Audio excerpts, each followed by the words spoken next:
Appreciate everybody here who's come here because it says a lot about your concern for how our government is treating us as citizens. I make no bones about the perspective that our office carries, and we feel this way as individuals as well as lawyers, paralegals, investigators at the office.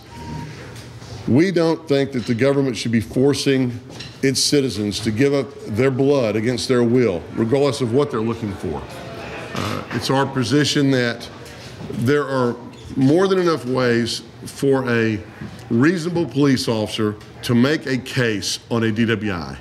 This is not looking for the man who's trying to plant a nuclear bomb or a serial child rapist murderer. That's who they need to be targeting with all this extra energy. But if a police officer can't tell whether somebody's intoxicated or not after a pretty short interview, then it's time they either got some more training or maybe they need to go sell some shoes or some insurance or something, because evidently they don't know how to do their job as a police officer. And which also makes me concerned, because if it's such a close call that you can't tell somebody's intoxicated without making them do agility test, without making them blow into a breathalyzer or give their blood, then they're probably not a danger to the rest of us.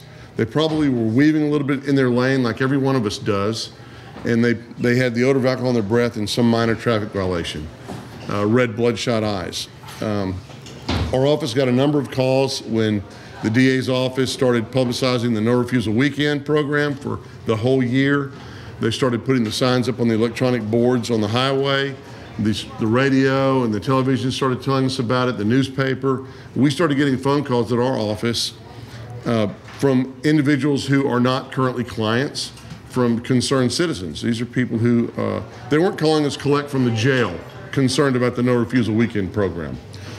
So we decided that we would do a forum for individuals to give their opinions. Whether you're for it or against it, you're not going to get chastised in this room. Everybody, as far as I can remember, in our country has a freedom of speech. And well, I think they're taking some of that away from us though nowadays, at least nationally. I guess it'll come next locally. We have studied the case law. We know the current status of the laws. We know the current status of the statutes, the implied consent law. Most people aren't aware when you get a driver's license in Texas that you are giving your implied consent that you will take a breath test if you're asked to do so by a police officer once you're already under arrest. But then you do have the right to refuse upon his request, and what they can do then is suspend your driver's license for some period of time after you have a hearing. So we think that statutorily that covers people who don't want to give their breath or blood. And the idea that our government will hold us down by force and stick a needle in us is offensive to many people, apparently, some of you here, and also to me. So this is not our controlled program. This is for y'all to talk. Oh, we did bring the breathalyzer along, just in case anybody wants to take a look at how it works later or how it doesn't work.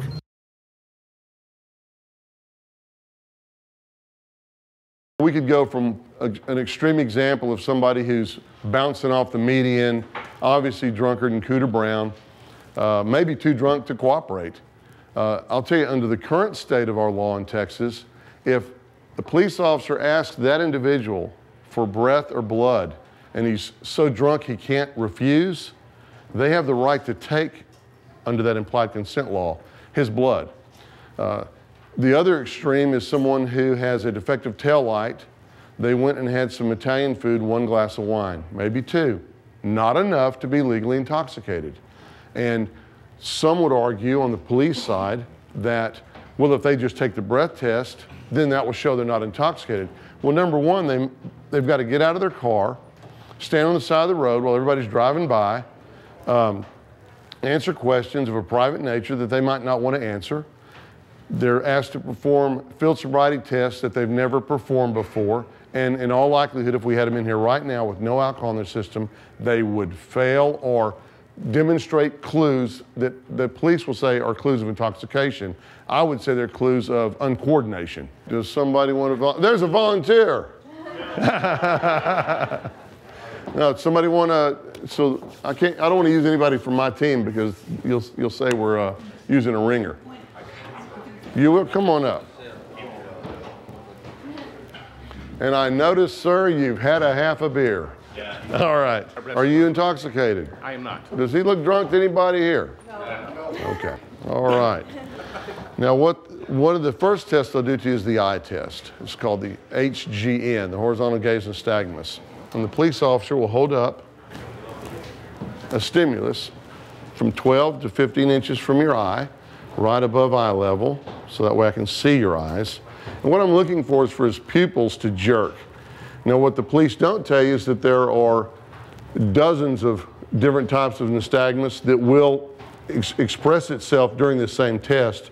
And there are also dozens of things that cause nystagmus besides alcohol. Let me pause you for a second. A lot of people come into our office when we do our intake interview and they tell us, you know, I feel really good about the eye test. I passed the eye test because I was able to follow it when you moved it left and right. That is not what the officer is looking for. Everyone's supposed to be able to follow the pen. What the officer is looking for is that involuntary jerking of your eye as you follow that pen. And Jamie's going to demonstrate what it looks like. 1 out of 6 of our clients have jerking of their eyes while we're just standing here without moving the stimulus when we test them in our office. Okay, just follow this with your eyes. Don't move your head.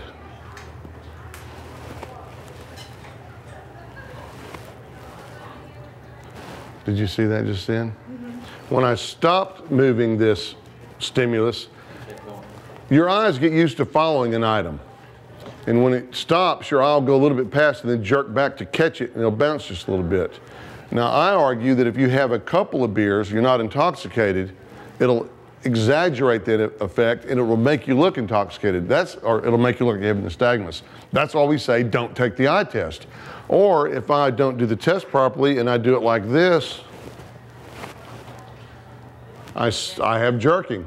And if I had a camera on his eyes, we could see it.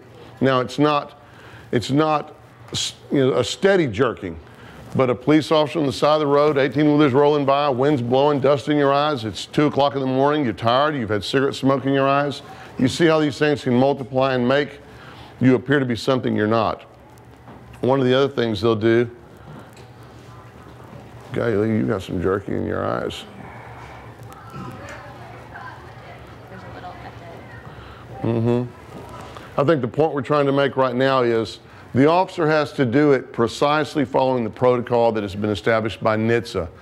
And if he doesn't, he can cause your eyes to jerk, or I can be talking to somebody like you and I can see jerking in your eyes as we're demonstrating right now. And that can cause you to go to jail. NHTSA is the National Highway Transportation Safety Administration. Sorry, I'm so used to saying NHTSA, I forget what the wording is. The next test they do, and if they see jerking in your eyes, 9 out of 10 times you're going to jail, no matter how you do on the other test. Why don't you back up a little bit? Can I move the microphone? They'll ask you to stand with your hands at your side, put your right foot in front of your left foot, like this, and just maintain that position while I talk to you, okay? You understand me? Yes, sir. Okay. Don't do anything until I tell you to start.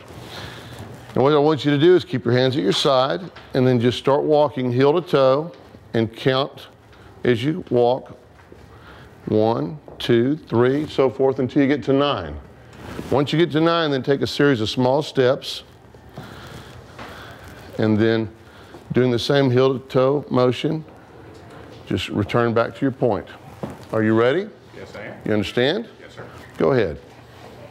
1, 2,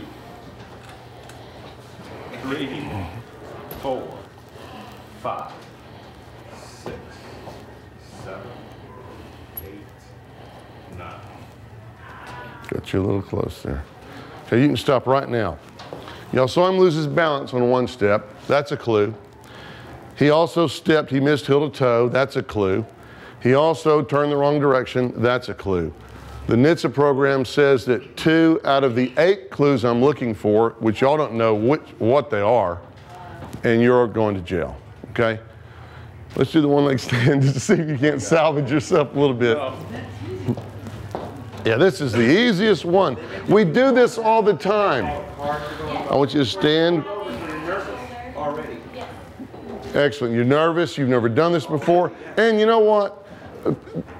If you do this incorrectly today, You're not going to get handcuffed and drug off to jail. Okay? So that's even, you know, we see Olympic athletes mess up on the high beam. These guys practice with the best athletes in the world for 4 years. They get up there and they fall off the high beam. So how are we supposed to do this? And I tell jurors all the time, you know, my foot, the width of my foot is narrower than that high beam. So I'm actually having to walk a narrower beam than an Olympic gymnast. Put your feet together, your hands at your side. And what I want you to do is either one of your feet, it's your choice. I want you to lift it up in just a moment. Don't do it till I tell you. You want to be about 6 inches off the ground. Point your toe out and then just count out. 1 1,000, 2 1,000, 3 1,000 until I tell you to stop. Okay? Just start when you're ready. 1 1,000. 2. You ready? 1 1,000. I don't have to balance. Tell him what happens to when he 1 1,000. 2 1,000. Sir, obviously you've had too much to drink tonight. I'm going to jail. You're going to jail. Thank you very much for helping us out. I mean, this is okay. On the one-leg stand, what they're looking for is, do I sway? Now, if you start to lose your balance, and I didn't do that on purpose, you have some options. If I sway a little bit, I can catch my balance, right? And I don't put my foot down. What did the guy do on the tight wire? You hold your arms out, or the pole, okay? Or maybe I'll hop a little bit. Hey, I didn't put my foot down, officer. Yay, I passed. No. I'm looking for sway. I'm looking for hopping. I'm looking for using your arms. I'm looking for put your foot down. That's the 4 clues. 2 of them, you go to jail. Y'all think this is fair? See, look how the deck's already stacked against you, and then they go suck your blood out. So I guess I'm pretty biased. If they happen to have a video camera working that we can actually review later to see if the police officer did the test right, administered them correctly, then it will go to, you know, stand with your feet together, your arms at your side, tilt your head back, close your eyes, and they look for sway and estimate 30 seconds. I'll tell you, you know, if y'all want to close your eyes and we'll say start and see who can hit 30 seconds. Does anybody want to try it? Let's try it. If you want to try it, try it. I'm not making you stand up, tilt your head back either. Just I'm going to go 1, 2, 3, go. And then when I say that, close your eyes, and when you think 30 seconds has passed, raise your hand. You got it? 1, 2, 3, go.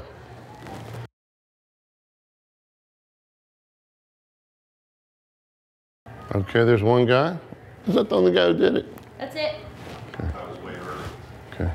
Yeah, I saw you open your eyes over there. Something went in his eye. There's a police officer blowing on him. Now it's going to be red. Yeah.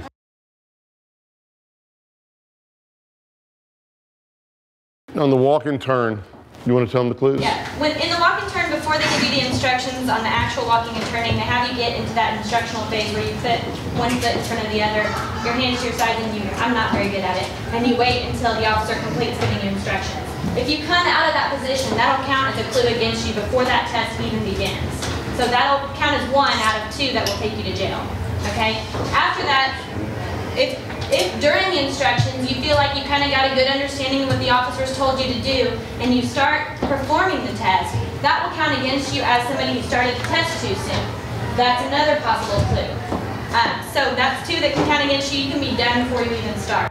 And they will give most females and some guys who are wearing high heels the opportunity to take their shoes off. Yeah. I can tell you most women that I talk to do not want to take their shoes off and walk on a greasy roadside or on the gravel and get the gravel sticking on your toes. After that, when the officer asks you to take steps, they're looking for you raising your arms. If you raise your arms more than 6 inches, that'll be a clue that counts against you if you do that any time during that walking and turning process. If you step off the line, keeping in mind it's an imaginary line, but if the officer decides that you stepped off the line at any point, he'll count that against you and he'll mark how many times you did step off that line. If you step your feet more than ½ inch apart, they will count that as not stepping heel to toe, and that will count against you. If you take the wrong number of steps going, if you get to 8 or 10, they'll count that against you. If you turn incorrectly, and this is San Antonio, we have a lot of people in the military, they get here and they turn a military turn. That will count against you even if you don't fall during that turn. You have to turn like this. Which who's ever turned like that before in their life? Okay? If you don't turn like that, it'll count against you. What am I missing? If you stop while walking, if you pause, 1, 2, 3, 4, 5, that counts against me even if I didn't ever step off the line. Because, that's it, that's all 8. And then if you do the hokey pokey and you turn yourself around. But the problem with that is you're sitting there, you're scared, you're on the side of the road, you have had something to drink. For the most part, I mean, we're not here to attack police officers. They didn't create this policy.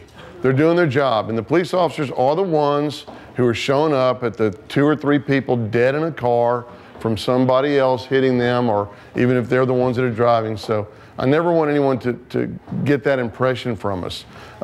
Mel, my investigator, is a retired police officer.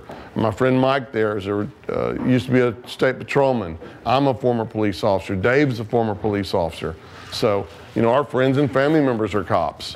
But we do know that some of them do take advantage, and some of them also are not exactly honest and truthful in the courtroom because they want to win their case. And this prosecution at times will slant questions, and we have to put up with that. And we're not the ones getting convicted. I don't mean to offend anyone here, and you know me, so does anyone hear the way that this gentleman speaks? I will tell you right now that if a police officer smells an O'Doul's on his breath, a non-alcoholic beer, and he has red eyes, they'll say he has red eyes, slurred speech, and odor of alcohol. You're going to jail if you get pulled over, most likely. With accents, anybody with an accent, they'll claim that you had slurred speech. They'll sometimes mark with their form that you had slurred speech and an accent, and they'll just say, oh, it's slurred. I couldn't totally understand everything he was saying. We have a lot of clients who have an accent, and they get the slurred speech marked every time. Or a thick tongue. That's one of the boxes you check. And I go, officer, just how thick was his tongue? Did you measure it? Because I know you didn't measure that gap in his feet.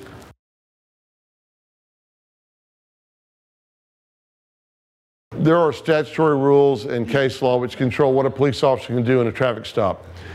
He has the right to check for weapons if he feels like there may be some concerns for safety, certainly. When you ask a question and say, does he have a right to illegally do something, the answer, of course, is no. Now, can he legally confiscate an alcoholic beverage from you? In a DWI investigation, they would probably either photograph it or take it away as evidence that you were in possession of alcohol. So there are ways that they could get that personal property from you, but there's certainly no reason why they should destroy it or pour it out or do anything to it. It's your property. Now, an open container, they'll pour out.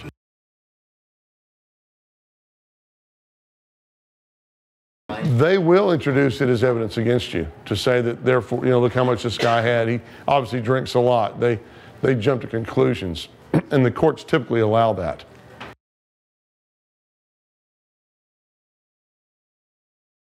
So you're not going to take them. Those tests are designed for failure. You know that you can't pass them, so of course you'll make the educated decision in the future to refuse those tests. And I just want to remind everybody that when Susan Reed tells you that it's a no refusal weekend, that does not mean that you cannot refuse those roadside tests, okay?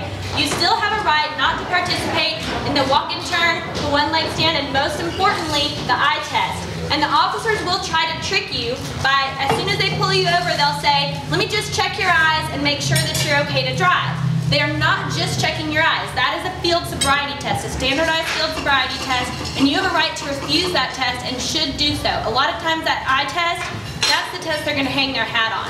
So decline politely and don't say anything else. A lot of times clients come into our office and say, I did great, I refused everything, I didn't take any of the field sobriety tests, I didn't take the breath test, I'm good, right? And then we get their video and they talk their way right into a conviction, okay? Don't say anything to the police officers. They try to make small talk with you, not only to get information about where you've been and how much you've been drinking, but to try to listen to your speech and catch you on that video slurring. You are There's a possibility that you are on videotape at the scene. Consider it at that time a strong possibility and behave accordingly. And don't forget that when you get in the back of the police car, you're still on videotape. I had a client a couple of years ago who said, I did great on the scene, I didn't talk to the officer, no big deal. He's quiet, he's wonderful, he's polite. He gets in the back of the car, gets on his cell phone and says, man, I was wasted and I just passed all those tests. Okay? He's on video. You're on video the whole way. Don't fall asleep, don't slouch over, don't make small talk and be like, you know, yeah, I had a pitcher of margaritas, okay, you got me, you know, don't say anything. The whole ride, they will try to engage you. Keep your mouth shut. When you get drunk, you get a little bit talkative, you feel a little bit cocky, like I can talk my way out of this. You will not talk your way out of it, okay? Your question about mobile breath testing units, there is, they call it the Batmobile, a mobile breath testing unit that they use on occasion, okay? Most of the time you'll go down to the station, okay? If at that time you refuse to take a breath test and it's a no refusal weekend, the magistrate to sign your warrant to get your blood is there at the jail, okay?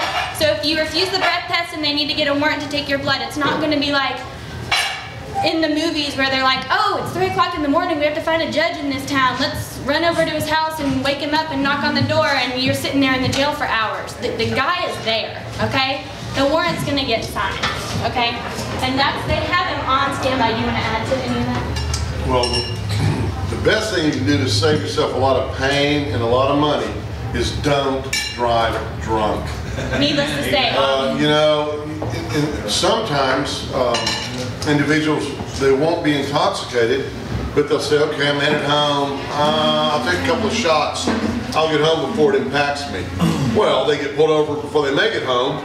By the time you get down to the station, if you blow on that machine, you will be drunk, because now it's in your blood, it's in your breath. And you're talking about what you eat and how you know, your blood alcohol level will change over time. There are several phases that you'll be in. You'll either be in absorption phase where your blood alcohol level is rising, okay? Or you'll be in a plateau phase where it's staying constant, or you'll be eliminating where it's declining, okay? They don't really know where you're at when they take your test, but you could be at a point where, let's say you blow a 0.10, at the time of driving you were under 0.08, okay? It could be the other way around, where you were higher and you're on the decline. Of course, the prosecutors will always argue that you were higher at the time of driving. You know, the best bet there is to just refuse to take the breath test.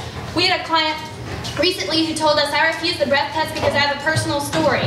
A few years ago, we went to some kind of Texas State Fair, and there was a breath test there, and I was with 2 people. One of them had been drinking nothing. One of them had been drinking all day and was schnockered. Okay, the person who'd been drinking all day passed the breath test, this old piece of junk right here, and the person who had nothing failed. Okay, it's a junkie machine. Okay, that's why we don't tell you not to take the test, because we're trying to hide evidence from the prosecution and trying to have people get away with drinking and driving. We understand that drinking and driving is a serious threat to our community, but we're telling you it's inaccurate. It's not a good machine.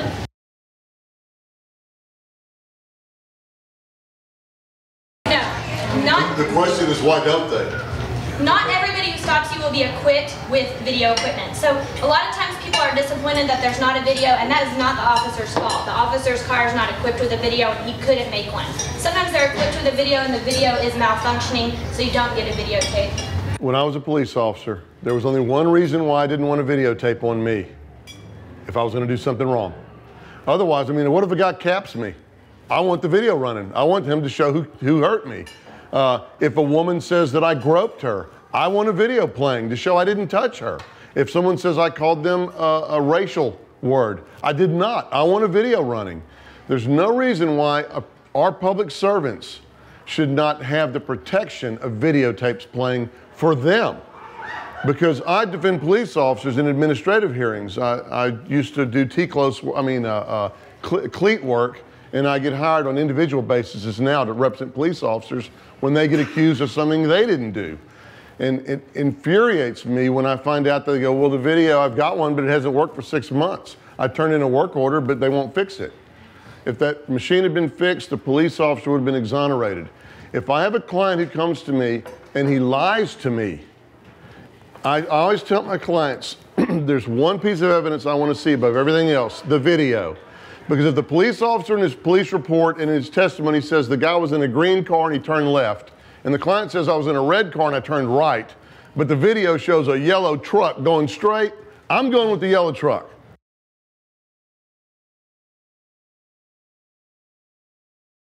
When I was a police officer, they taught me, when you go up to the window, say, I need to see your driver's license and your proof of insurance. And then while they're getting it, I'd say, excuse me, where are you coming from? And they'd stop to be polite and respectful and answer my question.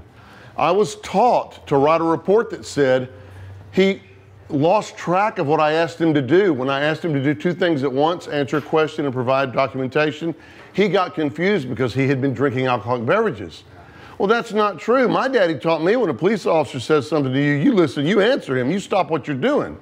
So I'm going like, I look drunk because I'm not, because instead of just not answering him and getting my stuff out. Now, if I pull out my Sears card and my voter registration and hand it to him, maybe I'm drunk.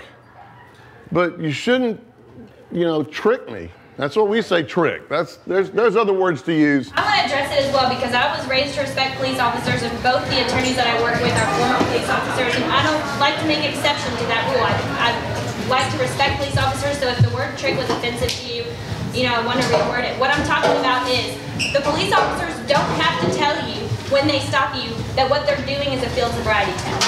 When they say, I want to check your eyes, make sure you're okay to drive, that is a field sobriety test, and you're not told, I'm going to conduct a field sobriety test on you, and you have a right to refuse that test. And to me, it's deceptive, and it will be used against you in a court of law.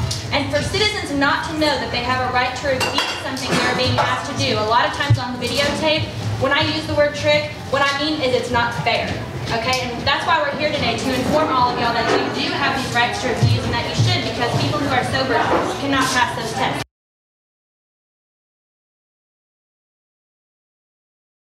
Because you're not under arrest.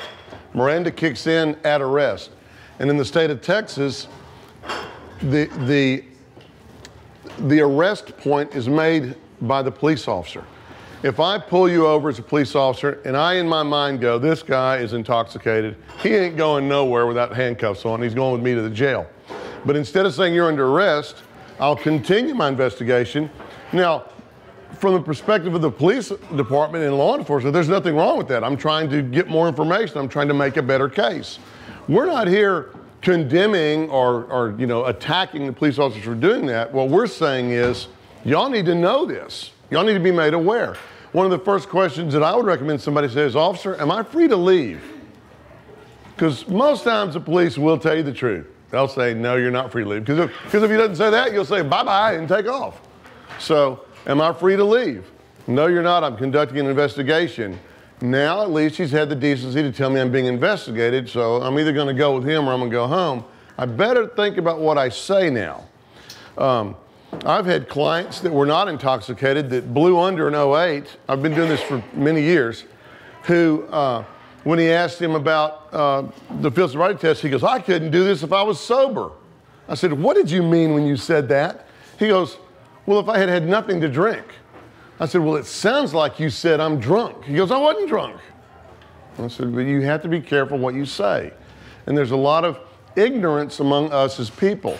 I mean, if we were talking about an IRS issue or a CPA was conducting this and I was sitting out there, I would be making some, I don't know what that's all about. That's not my forte.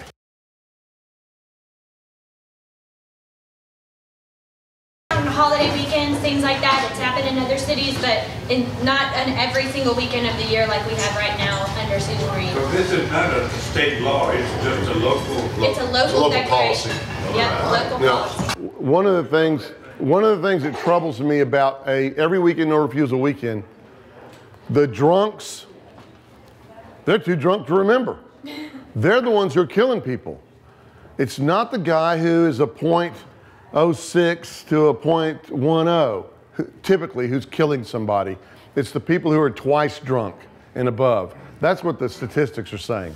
And I trust them as much as I can because I don't make them up. I'm reading them from a distribution list. But I think that most police officers, and especially the ones that work on like the task force, because that's what they do.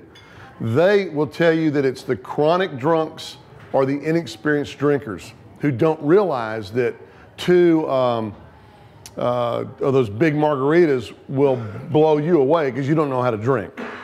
So really, I think the message needs to be sent out. Let's not threaten the punishment so much as let's prevent the activity. And I don't know how to do it. I don't have an answer for that. Education. You know, I don't think that we've offered to go to schools and talk and present. And it wouldn't be like, you know, bad police officers and good drunks. It would be, don't do this. This is the punishment you could be facing. This is a tragedy you could be causing. Things like that. I saw a videotape yesterday for the first time. Others have seen it before. But it's an innovative way of looking at really drunk driving tragedies and death and serious injuries. We're going to incorporate that into our website, as well as a number of other videos that law enforcement has created just to tell people, look, there is another side to this. There is some tragedies. There are dead people. And no, but we don't want to see that. We don't see any of y'all get hurt or hurt someone. I don't drink. Heck, if the task force called me with no duels, they'd throw me in jail, you know?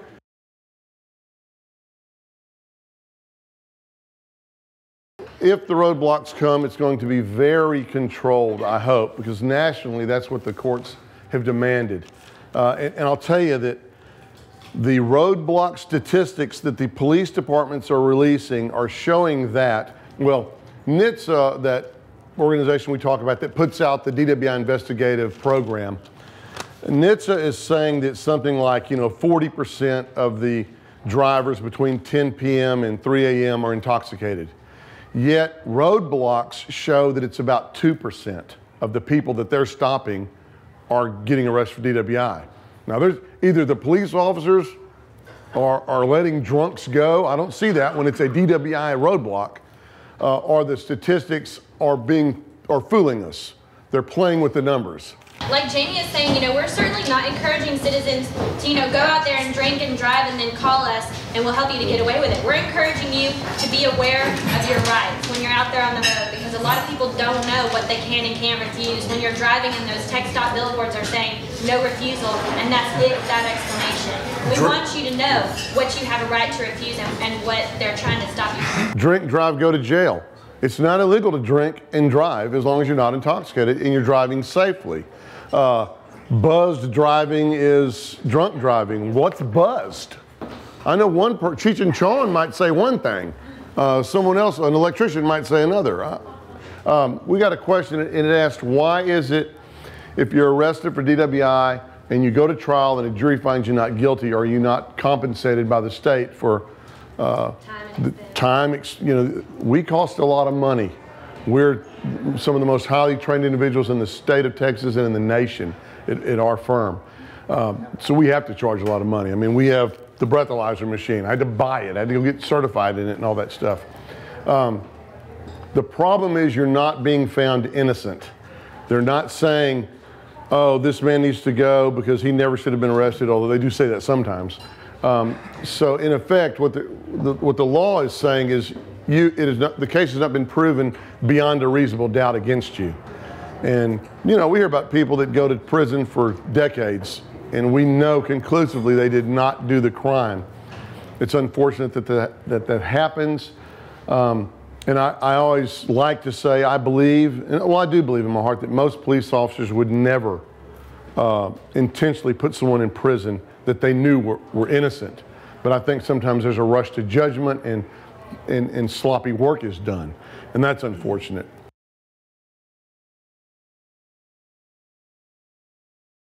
In Texas, we have driving under the influence, but that's if you're a minor and you have any detectable amount of alcohol in your body. Okay? Otherwise, it's DWI, which is defined as having a BAC of 0.08 or having the loss of the normal use of your mental faculties or the loss of the normal use of your physical faculties. And the reason that distinction is important is, let's say you blow a 0.07, but the prosecutor decides that you look bad on the video and you clearly lost your mental or your physical faculties, or you're answering in a confused way and you clearly lost your mental faculties, you can still be charged and prosecuted for DWI despite your blow under 0.08. And Chief Acevedo in Austin made a real strong push at last legislature to get the baby DWI pushed through, the 05 to 08. And he was resoundingly defeated. I did a little op on that and was calling it, what are they going to call that? The I'm not drunk DWI? I mean, because that's what it's a shame that things have gone to this degree with the DWI. And when we go to court, one of the things the prosecutors always bring up in voir dire is you're driving down the road, you've had a couple of drinks, See, you're not drunk, you didn't drink a 12-pack, and a red rubber ball bounces out in front of you. What's falling right behind the red rubber ball? The jurors say, a child. A child. So, you know, if you just, because of that alcohol consumption, you're a little late in hitting that brake, and now you've killed a kid. I find that offensive because in DWI, misdemeanor court, nobody's been injured. There's no red rubber ball. There's no baby. That's purely emotions, trying to get people fired up. And just like the commercials we see, they're about dead bodies and things like that. And those do happen, but those are in district court. Those are upstairs. And with mandatory blood. And we've had mandatory blood in those cases forever. Someone had said that people had asked him, you know, well, why don't, if I think I'm under the legal limit on the roadside, just say, hey, give me a blood test and they'll let me go. That is not how it works, okay? You're gonna get a blood test, they're gonna send that off. It will be weeks and weeks before that blood test result comes. You'll find yourself charged with DWI, appearing in court, having to retain an attorney. The result of that blood test takes some time to come, and even if it's under .08, you won't find out for several weeks. We had a case in Austin. Our client was arrested, charged with DWI. He said, yeah, I'll blow. I haven't had anything to drink.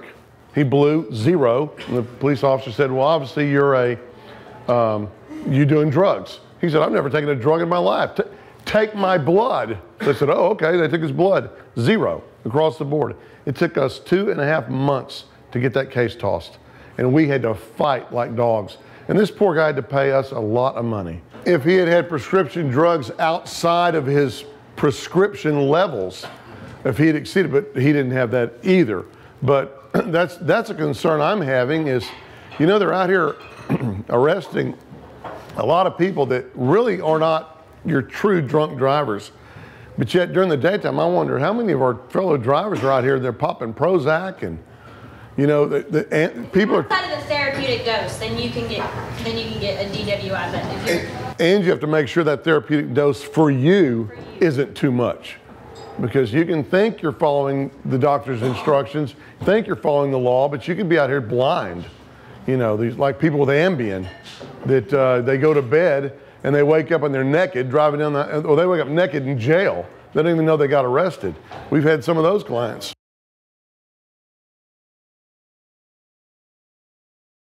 right, there's a couple of ways, there's a little wiggle room, but let me say that the 3 standardized field sobriety tests, the HGN test, the walk and turn, and the one-leg stand are standardized tests, which means they're administered the same way every time, or ought to be administered the same way every time, regardless of whether you're a 20-something-year-old athlete or you're older. There is a provision in the manual for people who are 65 and older that they may have some difficulty performing the test. I think, in fact, that's a quote from the manual, that they may have difficulty performing the test. But I don't think that they'll necessarily say your test results are invalid. They'll still argue that you know, you did a poor job. I had a sweet, cute little fat country girl, and her thighs were that big, and she couldn't stand with her toes heel to toe, and she kept losing her balance, and it was very upsetting to her because she said these aren't fair. I've never in my whole life been able to do these kind of things, exercises, or even at PE in class. The problem is when they did the field studies on a government grant in the 3 states, California, Colorado, and Florida, they're not peer review studied. They won't release the data, so let someone look at it and say, this is crazy, or hey, you did it right. Just let us do that. But the problem is they use individuals between 20 and 35 years old, pretty much healthy individuals.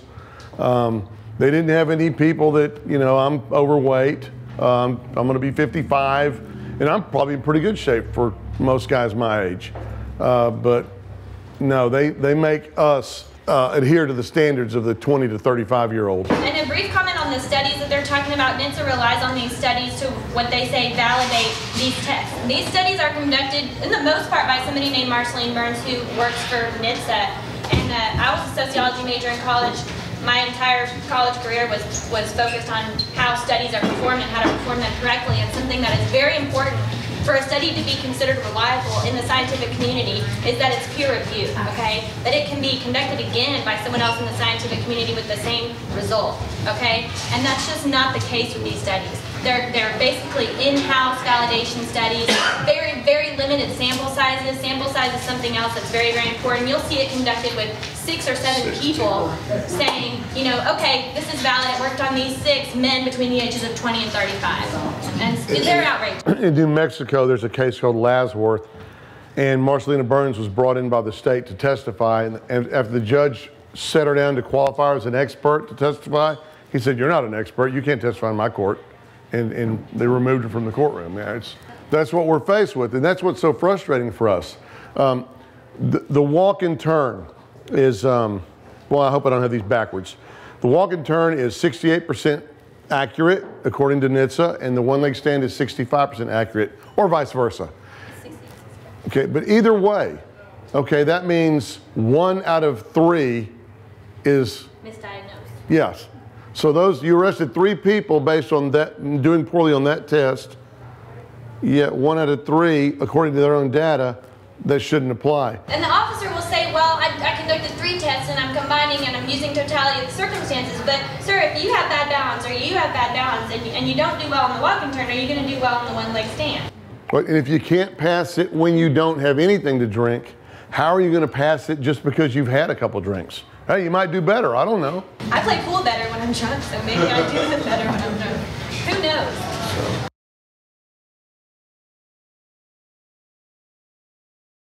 I am starting to see some disturbing information in the blood cases that we're getting. Well, one thing, the police officer believes that you're intoxicated. You refuse to cooperate, so he arrests you. He's following his protocol, takes you down, magistrate. I don't know of any magistrate yet that's declined to sign a warrant. There may be some, but I don't know of them.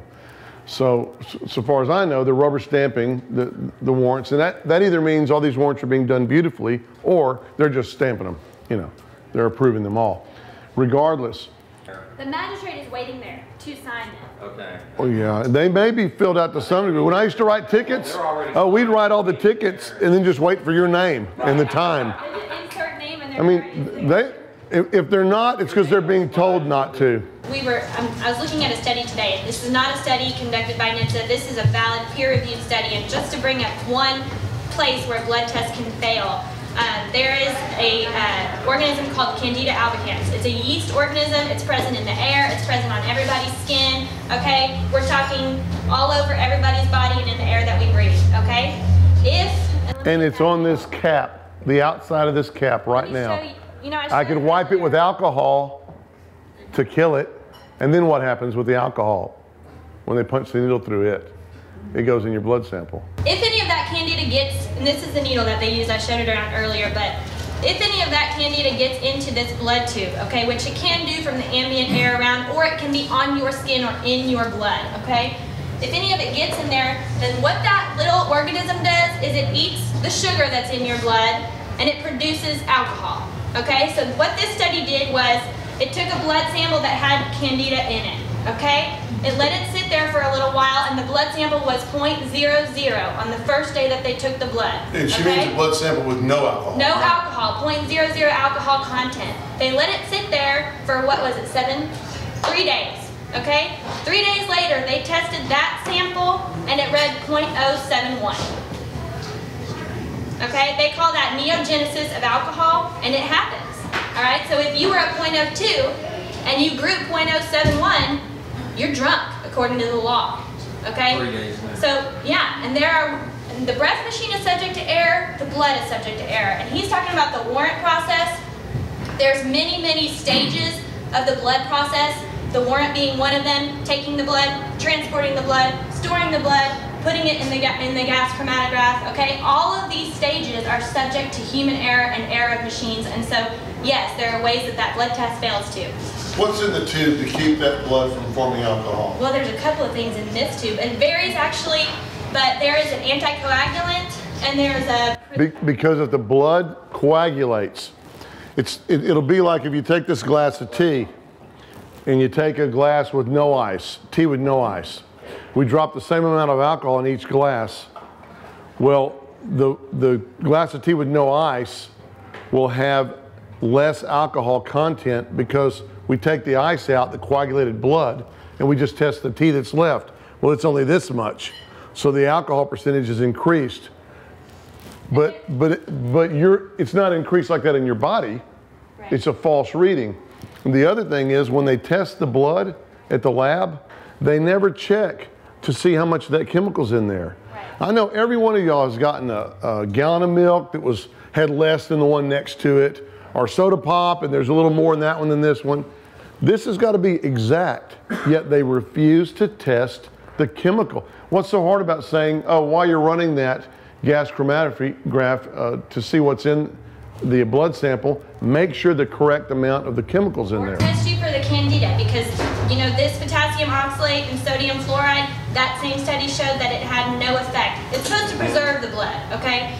But it had no effect on the candida. It didn't kill it. So what they said this preservative does is it does prevent the alcohol level from falling, which would be to your benefit, but does nothing to prevent the alcohol level from rising.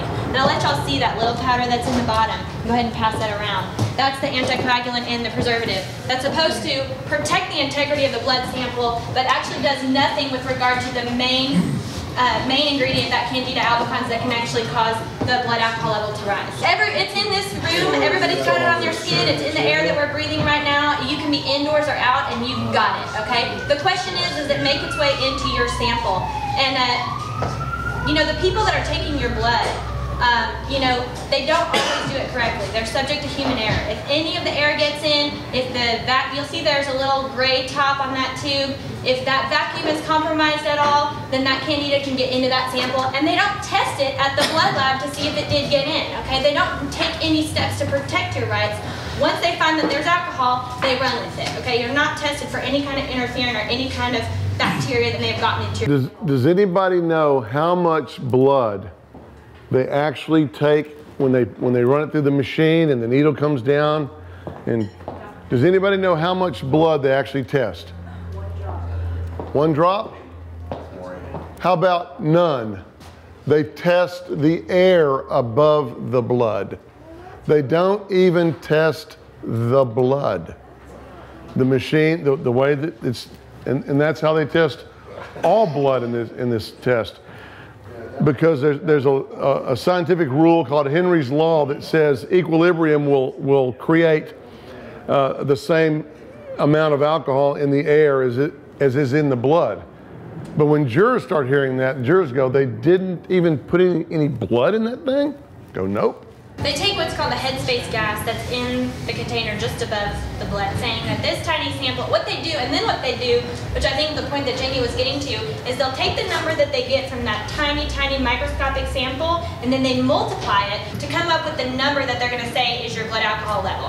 If they're wrong, okay, they're multiplying their error, what is it called, exponential error. Well, that's why we don't like the breathalyzer. The breathalyzer multiplies the sample. They said to get an accurate sample of air, to really do it right, you'd have to fill up almost a 55-gallon drum with breath.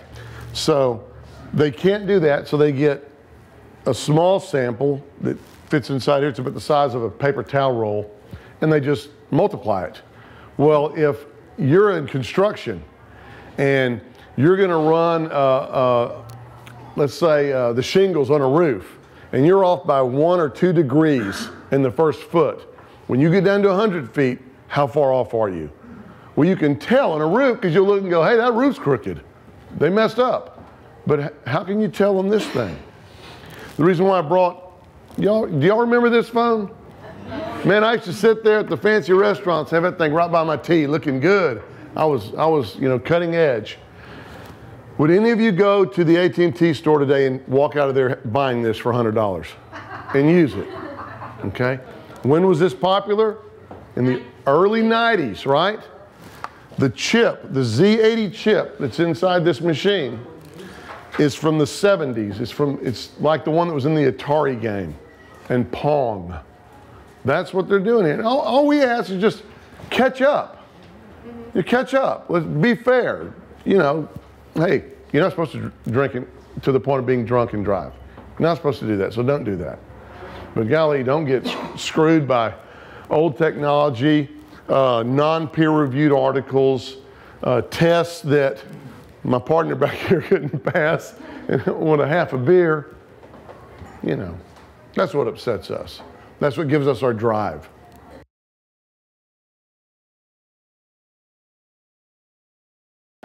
Well, here's what they'll ask you. Are you injured?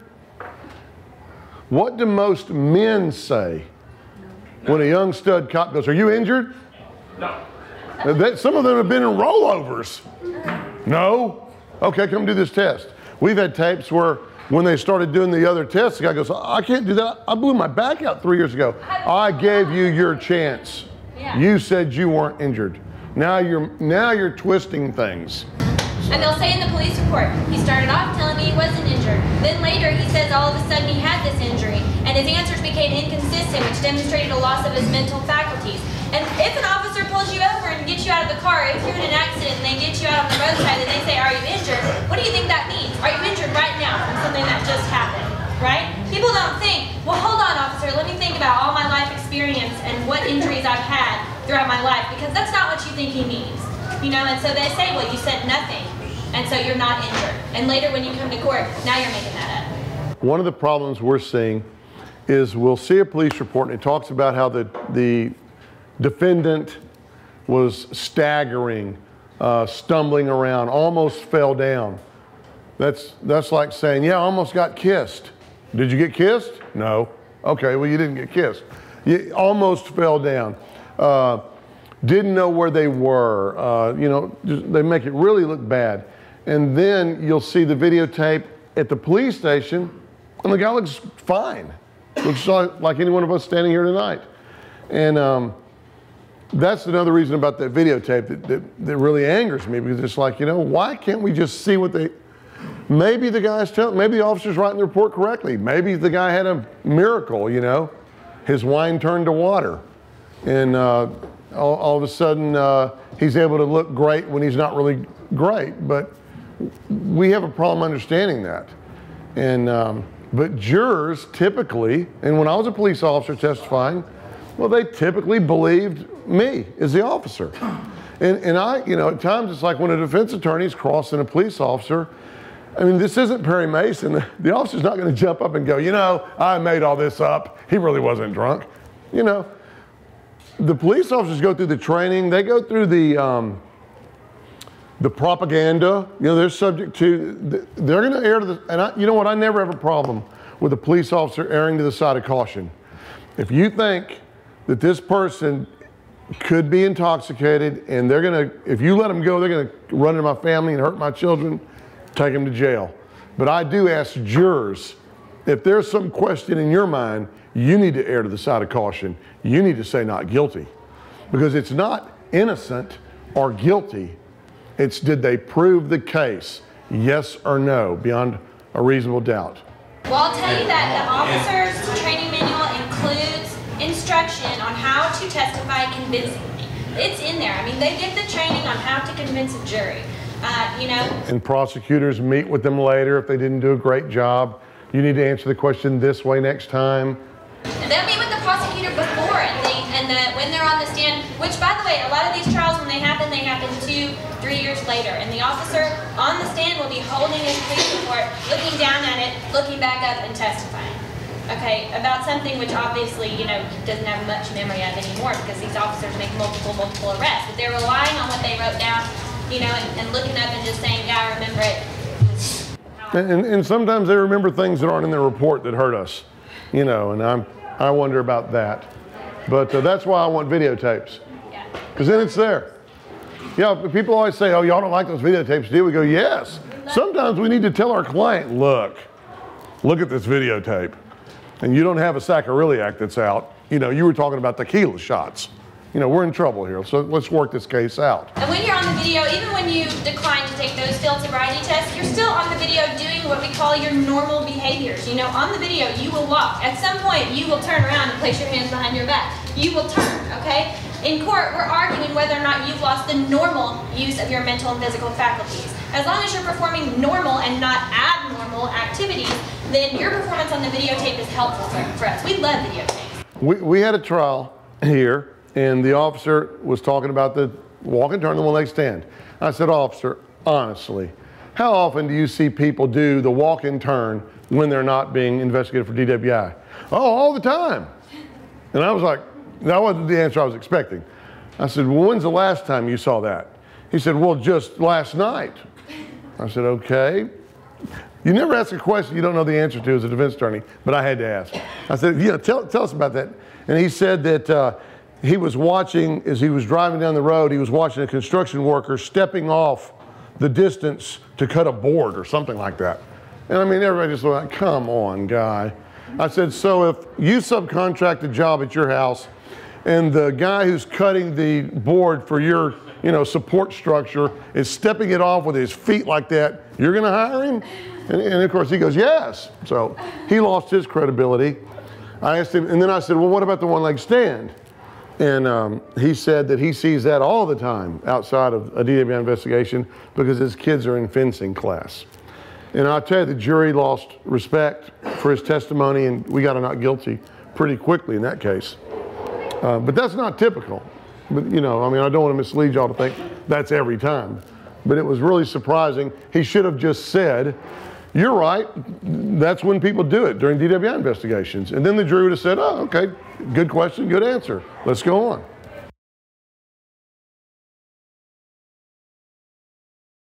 The majority of the people that have been blood tested that I'm aware of have been high. But, because I'm a defense attorney, I've got to question each and everything about it. And what my concern is, and I'm not talking about the mandatory blood draws program, because this is like from last year, because when they're doing who decides on which ones we're going to draw blood from and which ones we're not, and if I'm in charge of the DWI program and I'm in charge of the blood draw program, and you don't want to take the breath test, and you don't want to take the breath test, and you got vomit all over you, and then your pants are in your ankle, and you look pretty good, we're drawing your blood, and we ain't drawing your blood. I mean, I don't know if that's happening, but because there's no qualifier on it. Maybe I could find that out, and if you email us, we'll try to get you an answer to that. And you should know that it's not only no refusal weekends that you can get a warrant and take blood. Correct. They can do that on a Wednesday if they want to, So that's just something that it doesn't have to be a no refusal weekend to justify somebody going and seeking a warrant for your blood. They can do that anytime. And let's talk about when blood draw is mandatory. We're not talking about the warrant process, but there are times where they will take your blood. If there's an accident and somebody has died or is almost about to die, they can take your blood.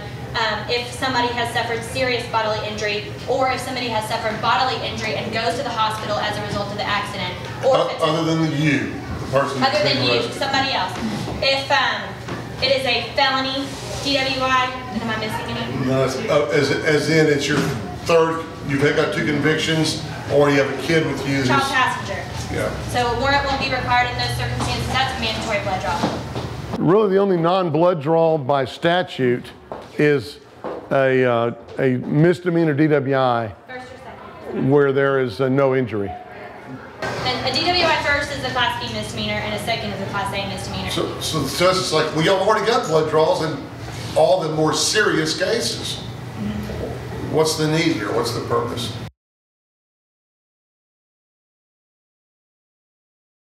It's a policy. It's a declaration by the district attorney that every weekend in 2011, I want my cops to be getting warrants for everybody that refuses. It's not a law, it's not an ordinance, it's nothing that's been passed, it's her decision that she has announced. So why isn't there been a committee that says that needs to be a law, and that's not? Because the legislature has already established what we have in that regard, and that is implied consent. If you don't submit to the breath test, then you'll lose your license for some period of time. And is there a lobby that we could all join and say, hey, we want this abolished? Well, somebody was talking. Have MAD helping them. Right. Always have that organization. Letters to the editor. I don't know if the paper will post them. I mean, maybe we'll look into a Facebook group that might do that. An old joke is the group DAM, Drunks Against Mad Mothers. but I don't think they got many members. So what you're saying is that the legislation has given the DA a position to say, you do what you want to do and we'll back you up? Well, no, I'm saying that the legislature has dealt with the issue of refusals. But, and I think part of the impetus behind what is happening now is, you know, last year we had a police officer was killed by a drunk driver, and then another officer had his leg cut off by a drunk driver. And I'm not just saying drunk drivers, evidently they were drunk. And, you know, you've got some very emotionally upset people who are saying, this is carnage. But we say, deal with them. When I used to be a cop, we'd get upset sometimes because some of our brother officers, and we were understaffed and overworked, and on a Friday, Saturday night, he's arresting some guy who might be intoxicated. So I'm answering bad calls by myself. And while he's doing that, the drunks are driving down the road, smashing into people. You know, I don't really have an answer there. I'm just saying that's not the answer. And let me kind of address it this way and see if it clears it up a little bit. What they're saying is we don't have to make a law that says no refusal weekend exists, because they're saying the law already provides us the right to get a warrant and get your blood. That the Constitution doesn't protect you from that invasion into your body. That the Fifth Amendment doesn't protect you from that, okay? And because it doesn't, we have a right to get a warrant, and the DA is just saying we're going to exercise that right that we have. As far as the question about what can we do in the community, we have a sign-up sheet right here by the front door. If you provide us your name and your email address, we'll email you. We're trying to get, you know, a movement established, and we will keep y'all in contact and make sure that you know of any opportunity like that that comes about. And another thing, we have this current status of this blood draw because of the Texas Court of Criminal Appeals. That's the ruling they made in a case called Beeman, which I read it again today, and it fascinates me every time I read the ignorance in that opinion, and I'll tell any one of those justices that to their face. But the problem is, they don't select the brightest and most brilliant law students or law professors to be our top judges. They elect politicians with nice sounding names who know how to lobby and how to get their political action committees out here to get them elected. That's who is deciding our future. And something you could do is don't re-elect her.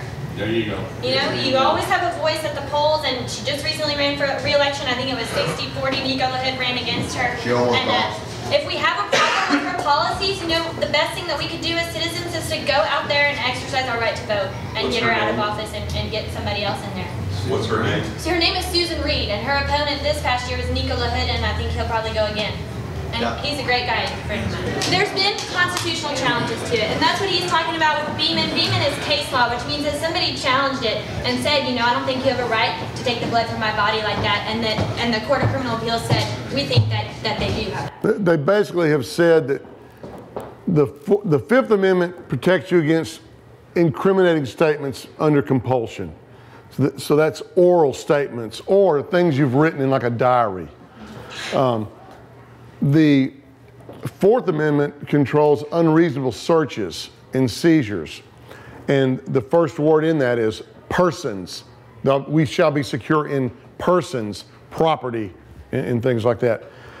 And what the Supreme Court said in that case of a felony drunk driver with exigent circumstances, a lot of other stuff involved, not your typical DWI misdemeanor, that by taking your blood, we're not making you testify, we're not reading your brain waves, we're just going to scientifically test your blood.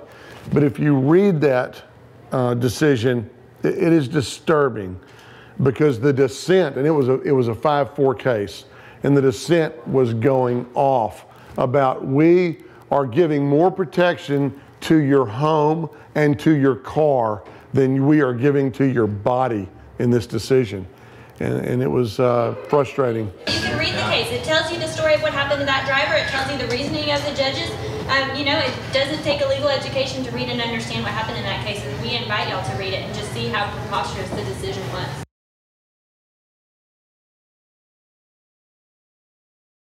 On a first-time DWI, it's 6 months for refusal. The interesting thing there, they can request your breath or your blood, not both. If they say, we want your breath or your blood, I suppose you could say, okay, I'll give my breath or I'll give my blood. They can't, if you give your breath, they can't then say, no, I want your blood. I'm not talking about no refusal weekend because you have cooperated. Your license will not be suspended. If you give your breath and you are greater or an 08 or greater, then it'll be a 90-day suspension, but you have a right to a hearing, and we conduct those all the time, ALR hearings. Or if your blood is an 08 or greater, it's a 90-day suspension maximum on a first-timer. On subsequent DWIs, it can go up to a 2-year suspension.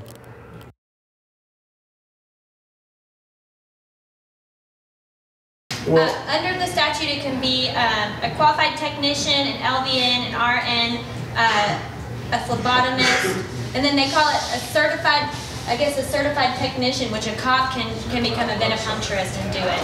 So, and let me just address real quick that license suspension. That's not an automatic suspension. He was talking about your right to a hearing.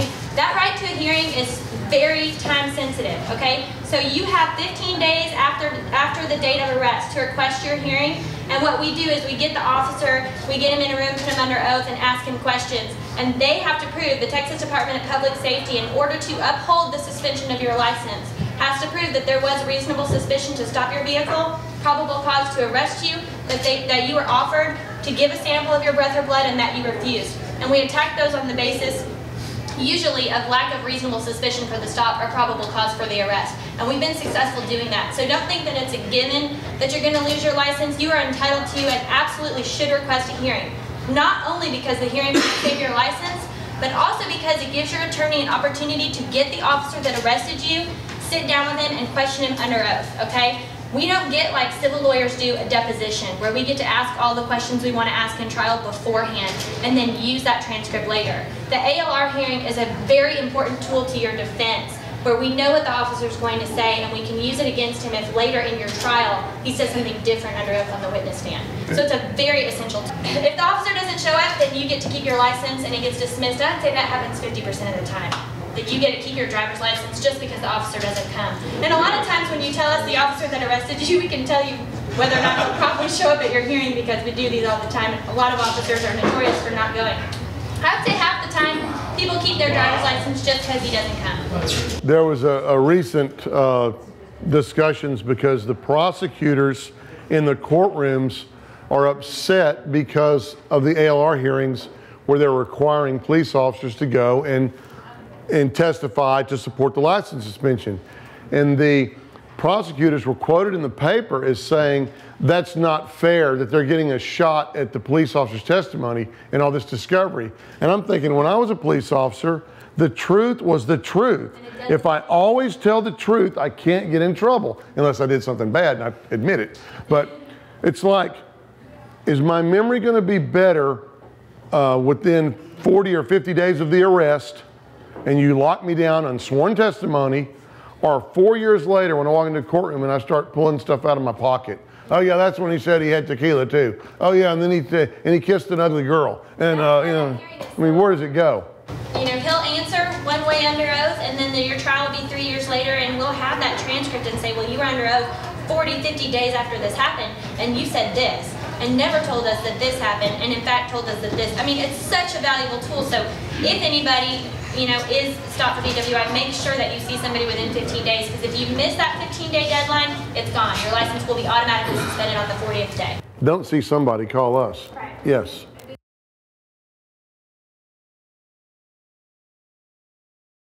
The breath alcohol mobile testing, we call it the Batmobiles. Chief McManus called it the Batmobile too. They put them out in locations so an officer doesn't have to drive 45 minutes downtown and wait in a big line. So the officers will take them to the closest area. And like a DWI task force officer, I believe this is correct, could effect an arrest. Here's how they do it in Austin. They take them to the Batmobile and they leave them there and they go back out and do more patrols.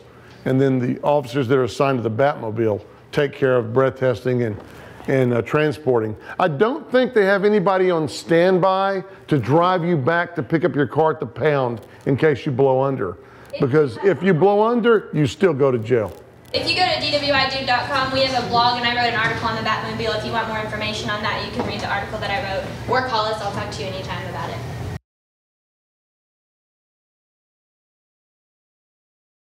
No, it's not inappropriate. They won't show them, but or you can also ask for your lawyer and you won't get that either. Yeah, you will not get an attorney and you probably won't get an answer to that question, but I would ask before someone stuck. Did y'all see the needle? It's a honking needle. Yeah.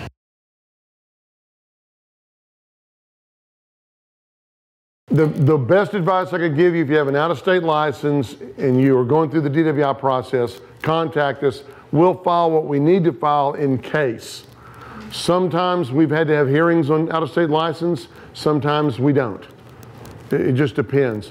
But I can tell you this, if you get a driver's license suspension due to a DWI conviction, there is the national database. And so when you go to Mississippi in 6 years and they pull you over, they can run a quick check and it shows DWI. And that's one thing that we always tell the people we encounter. The police computer data system is so advanced now. If they get behind you, they'll just type in a license plate. Well, your cousin might have got arrested in that car. But if it's 2 o'clock in the morning and that car shows to have had a DWI arrest with involvement on that license plate, you could very well get pulled over.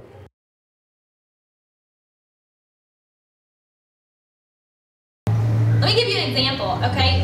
When they work the intoxilizer, they put an air blank through it, okay? Then you take the breath test. Then they test what they call the known quantity, which is supposed to read at 0.08, okay? Then they do an air blank, test you again, and do another air blank. If that machine is accurate, okay? And these tests, how far apart between 1 and 2? 3 minutes. 3 minutes, okay? Between test 1 and test 2, those numbers should be the same. Or very close. Right? I have seen those numbers be the same once in my entire career. Well, how many times have you seen the test of an 08 on their own That's the second point. equipment? The reference sample is supposed to be a known concentration of alcohol. Okay? I can't say how many times I've seen their own reference sample that's supposed to read 0.08, read 0.078, 0.079, 0.081, 82, 83. If you go to on YouTube, DWI Dude 007, sorry, we have a bunch of videos up there, and one of them was taken at the Ivy rooftop. And we have people there that are blowing into this machine. A couple days after I had it worked on by a guy certified by the company, I mean, it was working perfectly, and it is now. But one person says, I've had 9 beers and blows in 09. A girl walks up and said, I've had 2 beers, blows in 09. It depends on you. It discriminates against females because of your physiology of your bodies, the size of your lungs. The longer you blow, the higher it goes. They say that's getting, they used to say that's getting the more true reading from that deep, deep air in your lungs. But now studies are showing that is inaccurate. That what it's doing is it's piling alcohol up on top of alcohol up in your mucus passages. You know, the question is really this. If you decide to take that breath test, you're putting your freedom in the hands of that machine, right? This is a machine that you don't know about. And I always ask juries before we start a jury trial, you know, you have had experience with machines that are inaccurate, right? I always talk about the scale at my parents' house that my husband always runs to every time we go there. He loves it because it's not an accurate scale, okay? The fights that we all have with our computers at home or at work. Do we trust machines with our daily lives? Sometimes, okay? Sometimes with hesitation. Do we trust machines with our freedom? We sure shouldn't. You know, we like to ask potential jurors, how many beers can you drink in 3 hours and accurately blow a 0.08? Do you know? Sir? I mean, if you don't know the answer to the question, and the answer could put you, you know, in convicted, don't blow. They won't let us examine their machines. They won't let us know about the source code inside of them. Oh yeah, it's a secret. It's a proprietary secret by the company that manufactures these machines. They don't say how they come to their answer. You know, this is not like something that we know all the formulas, we can double check it. It's not manufactured by NASA. It's not state of the art. I mean, it's a piece of junk. So you want to blow into it and put your freedom in that, you know, that's just kind of a silly decision. You might as well download an app on your iPhone and say, drink another. Well, except you're using today's technology on your iPhone, not 1970s. Yeah, I have an app on my iPhone that says, "Can I drive yet?" But you know, I just had a baby, and before I had the baby, I could probably drink 3 vodka cranberries and be fine. And now I probably have 1 and stumble out of here. You know, so the "Can I drive yet" will still tell me the same answer, but it really just depends on your body. You know, nothing is really going to be 100% reliable to where you want to put your freedom on it. You know, do you want to bet that on that? No. So if you see a red light behind you, can you get on the cell phone and call somebody to come pick up the car? Well, that's up to the officer. Sometimes their departmental policies say they can't. But before he comes over to your car, you take the call to the car and get on the phone and say, I'm in such a warrant. They don't have to let somebody take your car. They can say it's going to go to impound. Because, and you have to just consider, I'm saying you're drunk. I'm saying you're so drunk I'm going to arrest you. Yet I let you give your buddy Pedro your truck with the $50,000 in jewelry and equipment, and then he goes and sells it to, you know, he goes and gets drunk and sells it or gives it to some girl. You know, they're going to say, why did you let the drunk give away his property? Occasionally they're nice and they'll let you call a buddy or your wife or something like that, but most of the time they send it over to go to impound. Because it always comes back and bites them. Sometimes the officers will do it, but then when your friends show up, they start asking them about your drinking habits. Yeah. So we always tell people to put the number to our office in their cell phone so you can call us instantly. And I get calls on my phone from people that are being pulled over. And I'll tell them, just set your phone on speaker and set it on your dashboard. Let me listen in. Yeah, and like he was saying, we had a guy recently that said, I want my girlfriend to be able to drive my car home. And the cop had just interviewed him about how much he had to drink over how much time. Okay, and then he says, okay, I'll talk to your girlfriend, see if she's okay to drive your car away, and does another interview of the girlfriend about how much he had to drink over what period of time on the microphone, you know, that can be used against him later. So, I mean, usually they're going to impound it, but occasionally they'll be nice and let you call someone. We love the fact that y'all showed up, and this is not a bunch of rowdies from the strip club. You know, it's like, I mean, I don't see a bunch of people here who are saying, we want to get drunk and we want to get drunk and drive. It's people who are saying, this is going too far. And really, for y'all to have taken out of your day, y'all could be doing something else with your family. I appreciate that. I appreciate every single person who came here, because this is how open forums ought to be.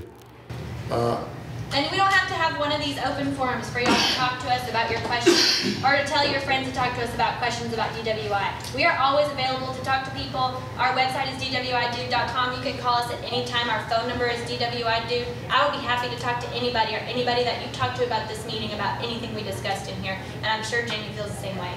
Oh, and please make sure we have your contact information. You're not going to get a bunch of emails about financing your house, and we will let you know when something important is happening legally or when something, another meeting perhaps.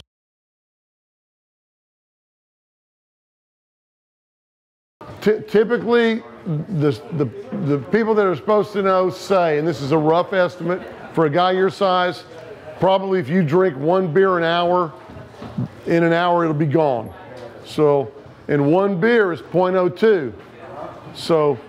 So the big number for you is 4, because 4 times 0.2 is 0.8, all right? So you can drink, if you drink 2 beers an hour for 4 hours, then maybe you want to get a ride home.